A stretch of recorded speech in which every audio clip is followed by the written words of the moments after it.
मखसूस नशिस्तों के लिए सुन्नी इत्तेहाद काउंसिल की दरख्वास्त पर फैसला आज सुनाए जाने का इम्कान। चीफ जस्टिस की सरबराही में फुल कोर्ट इजलास में फैसले से मुतालिक मुशावरत मुकम्मल कर ली। चीफ जस्टिस काजी फायज ईसा समेत फुल कोर्ट के 13 जजेस शरीक हुए।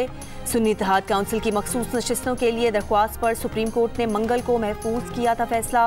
पेशावर हाई कोर्ट ने सुन्नी इत्तेहाद काउंसिल को मखसूस नशिस्तें न देने का इलेक्शन कमीशन का फैसला बरकरार रखा था, जिसे सुन्नी इत्तेहाद काउंसिल ने सुप्रीम कोर्ट में चैलेंज किया है।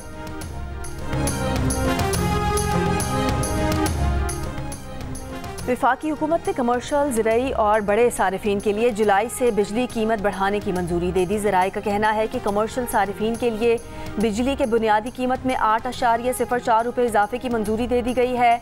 ज़राई सारिफीन के बुनियादी टैरिफ में 6 रुपये 62 पैसे और जनरल सर्विसेज के लिए फ़ी यूनिट टैरिफ 6 रुपये 98 पैसे बढ़ाने की मंजूरी।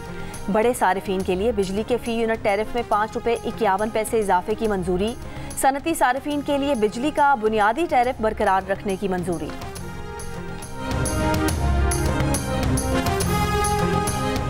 विद होल्डिंग टैक्स के तनाज़े पर मुल्क भर में फ्लावर मिल्स गैर मुअय्यना मुद्दत के लिए बंद कर दी गईं। हुकूमत, फ्लावर मिल्स और होल सेलर्स में डेडलॉक बरकरार है। फ्लावर मिल्स एसोसिएशन का कहना है कि मुल्क भर में 1500 से ज़ायद फ्लावर मिल्स ने गंदम वॉशिंग बंद कर दी है।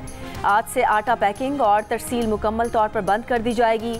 टैक्स वसूली FBR का काम है। Flower mills with holding tax जमा करने वाले एजेंट्स नहीं बन सकते।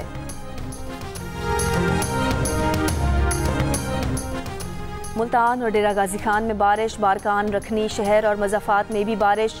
बनू में बारिश और तेज़ हवा के 22 हादसात में खातून और 2 बच्चे जाँ बहक, 26 अफराद जख्मी। महकमा मौसमियात के मुताबिक आज इस्लामाबाद, बालाई पंजाब, खैबर पख्तूनख्वा, शिमाल मशरकी बलोचिस्तान, कश्मीर और गिलगित बल्तिस्तान में बारिश का इम्कान है। मुल्क के दीगर इलाकों में मौसम गर्म और मरतूब रहेगा। बुध को मुल्क में सबसे ज़्यादा दर्जा हरारत जैकबाबाद में 47 डिग्री सेंटीग्रेड रिकॉर्ड किया गया। नौकंडी, सिब्बी, दालबंदीन 46, मुल्तान 41, कोयटा 39, लाहौर 38, कराची 37, पेशावर, गिलगित 36, मुजफ्फराबाद 35 और इस्लामाबाद में 34 डिग्री सेंटीग्रेड रिकॉर्ड।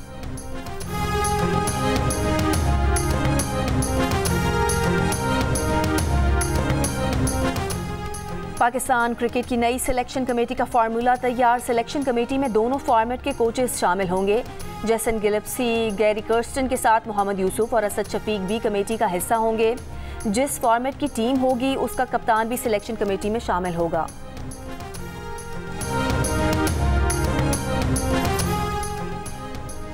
साबिक सिलेक्टर वहाब रियाज का कहना है कि ब्लेम गेम का हिस्सा नहीं बनना चाहते। 7 रुकनी कमेटी के साथ मिलकर टीम के लिए फैसले करना एजाज़ था। हर किसी ने यकसा तौर पर टीम में अपना हिस्सा डाला। बोले, ख्वाहिश है कि मुस्तकबिल में पाकिस्तान क्रिकेट टीम को कामयाबी मिले। T20 वर्ल्ड कप में ख़राब कारकर्दगी पर सिलेक्शन कमेटी से वहाब रियाज और अब्दुल रज़ाक को निकाल दिया गया था। वहाब रियाज को सीनियर मैनेजर के ओहदे से भी हटा दिया गया। मैनेजर मंसूर राना भी बरतरफ।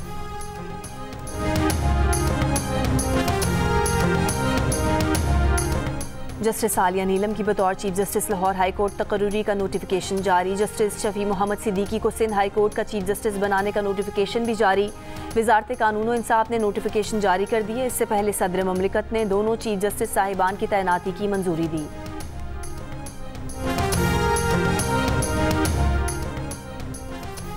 जस्टिस आलिया नीलम आज लाहौर हाई कोर्ट की पहली चीफ जस्टिस के ओहदे का हलफ लेंगी। हलफ बर्दारी की तकरीब गवर्नर हाउस लाहौर में होगी। गवर्नर पंजाब सरदार सलीम हैदर खान जस्टिस आलिया नीलम से ओहदे का हलफ लेंगे। जस्टिस आलिया नीलम लाहौर हाई कोर्ट की पहली खातून चीफ जस्टिस होंगी। जस्टिस आलिया नीलम पंजाब की इंसदाद दहशतगर्दी अदालतों की पहली खातून एडमिनिस्ट्रेटिव जज भी रहीं। जस्टिस आलिया नीलम ने सिनफी बुनियाद पर तशद्दुद के मुकदमात की समाअत के लिए अलहदा अदालतों के क़याम में अहम किरदार अदा किया।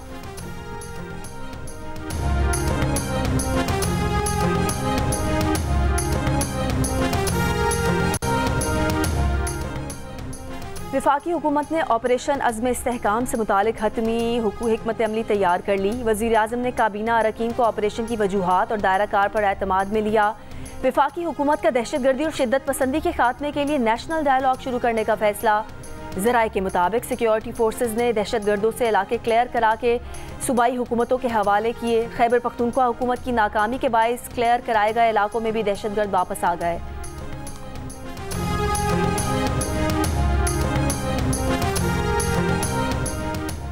खैबर पख्तूनख्वा के बाज़ इलाकों में अमन व अमान की सूरत हाल सब खराब है। पुलिस और फौज के लोग रोज़ाना शहीद हो रहे हैं। जियो न्यूज़ के प्रोग्राम कैपिटल टॉक में राना सनाउल्लाह की बातचीत। वज़ीर आज़म के मुशीर बराए सियासी उमूर ने फ़ोन टैपिंग के मामले पर कहा कि किसी को परेशानी है कि उनकी बातें सुनी जाएंगी तो वो ऐसी बातें करें ही ना। जुर्म को किसी भी किस्म की खलवत का हक ख़ास नहीं।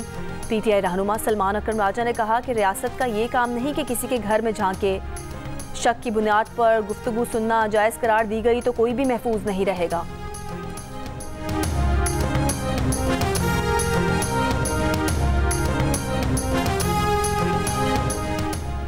पेशावर के इलाके हसन खेल में सिक्योरिटी फोर्सेज और पुलिस का इंटेलिजेंस बेस्ड ऑपरेशन। ISPR के मुताबिक ऑपरेशन के दौरान 3 दहशतगर्द हलाक हुए। हलाक दहशतगर्दों में इंतहाई मतलूब दहशतगर्द कमांडर अब्दुल रहीम भी शामिल। फायरिंग के तबादले में 2 फौजी जवान और CTG के 2 अहलकार शहीद हो गए। शहदा में 24 साला सिपाही मोहम्मद इदरीस, 34 साला सिपाही बादाम गुल, CTD के सब इंस्पेक्टर ताज मीर शाह और ASI मोहम्मद अकरम शामिल हैं। हलाक दहशतगर्दों से असलहा और गोला बारूद भी बरामद किया गया। शहीद पुलिस एहलकारों की नमाज जनाजा पुलिस लाइन में अदा कर दी गई। पुलिस दस्ते ने शहदा को सलामी पेश की।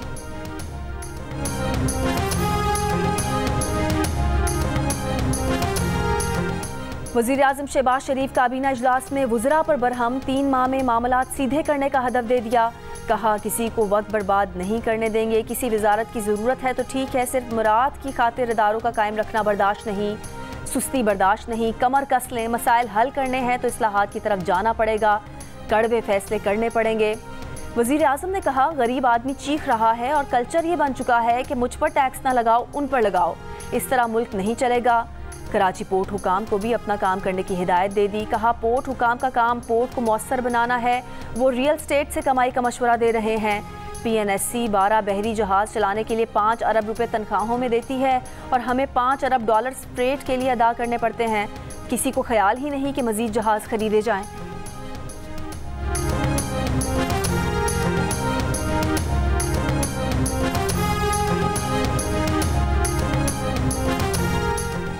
£190 मिलियन रेफरेंस केस में साबिक वज़ीर दिफा परवेज़ खटक ने बानी PTI के खिलाफ गवाही दे दी। अडियाला जेल में एहतसाब अदालत को बयान दे दिया। कहा कि शहजाद अकबर ने काबीना को बताया था कि पाकिस्तान से गैर कानूनी तौर पर बाहर भिजवाई गई बड़ी रकम बरतानिया में पकड़ी गई है। ये रकम पाकिस्तान को वापस की जाएगी। मामला काबीना के एजेंडे पर नहीं था। इजाफी एजेंडे के तौर पर सामने लाकर मंजूरी ली गई जिस पर ऊन समेत दीगर काबीना अरकान ने एतराज़ किया था। काबीना में रकम से मुतालिक कागजात बंद लिफाफे में पेश किए गए। रेफरेंस की मजीद समाअत 13 जुलाई तक मुलतवी।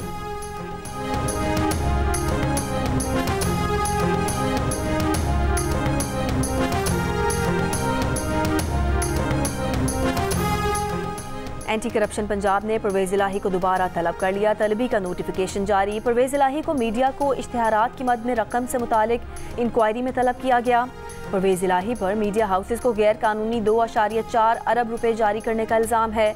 ज़राए के मुताबिक परवेज़ इलाही ने एंटी करप्शन का नोटिस वसूल कर लिया। परवेज़ इलाही एंटी करप्शन के मुख्तलिफ मुकदमात में जमानत मिलने पर 21 मई को जेल से रिहा हुए थे। गिनते जाएं, यहाँ पे वो लोग बैठे हैं जिन्होंने कैदें काटी PTI के जमाने में। स्पीकर बोला, कुकू बन के आपकी सीट पे बैठा हुआ था, कोई नहीं बोला, किसी ने एहतजाज नहीं किया, कोई नहीं बोला इनका। ये आज कहते हैं कि हमें तकरीरों के लिए टाइम देते थे। पहले पूछते थे कि इमरान खान आए या ना आए। आपने तकरीरें करनी है तो वो नहीं आता। ये खुद हमें ये कहते थे, दफ्तर में बुला के कहते थे। आज उठ के जो है पाक साफ बन के कह रहे हैं कि मैंने ये किया और मैंने वो किया। को खुदा का खौफ करो, कोई शर्म करो, कोई यहाँ करो। वज़ीर दिफा ख्वाजा आसिफ के असद कैसर पर ताक कर निशाने मीसना करार दे दिया। कहा असद कैसर जब स्पीकर थे किसी रुकन का प्रोडक्शन ऑर्डर जारी नहीं किया गया, ना किसी रुकन असम्बली की गिरफ्तारी पर एहतजाज किया। असद कैसर की स्पीकरशिप की रिवायात से ऐवान शर्मिंदा होता है। इनके दौर में ऐवान की तौहीन की गई, आज किस मुँह से कहते हैं कि इन्होंने ऐवान को अच्छे अंदाज में चलाया। ख्वाजा आसिफ की तकरीर के दौरान अपोजिशन अरकान का एहतजाज। अपोजिशन इत्तेहाद का स्पीकर से ऐवान में बोलने की इजाज़त ना देने का शिकवा। उमर अयूब ने कहा कि जब बोलने लगते हैं रोक दिया जाता है। कवानीन में तरमीम होने जा रही और आगाह नहीं किया जा रहा। बैरिस्टर गौहर ने कहा, पार्लिमान बैठती है ताकि अवामी मामलात पर बहस हो, लेकिन स्पीकर ने हमें बोलने का मौका नहीं दिया। महमूद अचकज़ई बोले, शहबाज शरीफ और अयाज सादिक पार्लियामेंट को डिबेटिंग सोसाइटी बनाना चाहते हैं। अयाज सादिक डिक्टेटर बने हुए हैं। अगले सेशन में अयाज सादिक के खिलाफ तहरीक अदम एतमाद पेश की जानी चाहिए। और यूरो कप में इंग्लैंड ने नीदरलैंड्स को शिकस्त देकर फाइनल के लिए क्वालिफाई कर लिया। फाइनल में इंग्लैंड का मुकाबला स्पेन से होगा।